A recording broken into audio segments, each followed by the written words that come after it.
Piping பக்கத்தில் stitch. Obviously இப்படி straight ஆகிடும், ஏன்னா நம்ம கட்லாம் கொடுத்துட்டோம். ஸோ அதனால் டசன்ட் மேட்டர், அப்படியே கண்டினியூ பண்ணி ஸ்டிச் பண்ணலாம். So wrong side turn see, இன்னுமே அந்த ஷேப் அப்படியே தான் இருக்கும். இன்னும் இந்த இடத்துல நம்ம கார்னர் கட் கொடுக்கணும். ஓகே, அந்த கார்னர் கட்டை ராங் சைட் டேர்ன் பண்ணி சி, கார்னர் கட்டை கொடுத்துருங்க. எஸ், இங்கேயும் அந்த கார்னர் கட் மேண்டேட்ரி கொடுத்துட்டு எக்ஸஸை வந்து ட்ரிம் ஆஃப் பண்ணுவோம்.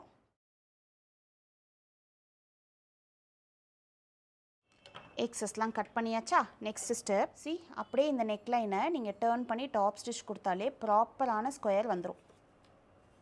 ஓகே, நெக்லைனை டேர்ன் பண்ணி top stitch, normal footer change பண்ணிக்கலாம். யூக்கு பண்ணோம்ல அதே தான் பண்ண போகிறோம். சி, இன்னொரு டைரக்ஷன் இப்படி பைப்பிங் டேர்ன் பண்ணுறோம். டேர்ன் பண்ணக்குள்ளே நீடில் ட்ராப் பண்ணி ஸ்கொயர் மாதிரி வரணும். Okay, see, drop the needle, turn and continue like square.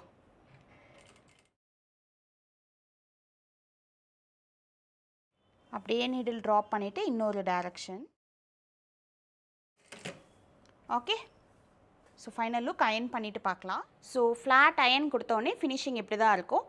என்ன கேட்டால் கேன்வாஸ் வச்சு ஃபினிஷ் பண்ணுறது தான் பெட்டர் ஆப்ஷன் ஸ்கொயர் நெக்லைனுக்கு. பட் டஃபஸ்ட் ஒர்க்கை நான் டீச் பண்ணிட்டேன்னா சிம்பிள் ஒர்க்கை நீங்கள் லேர்ன் பண்ணிப்பீங்க. ஆல்ரெடி கேன்வாஸ் வச்சு எப்படி நெக்லைன் ஃபினிஷ் பண்ணணுன்றதை நான் கைட் பண்ணியிருக்கல, அதை யூஸ் பண்ணிக்கலாம்.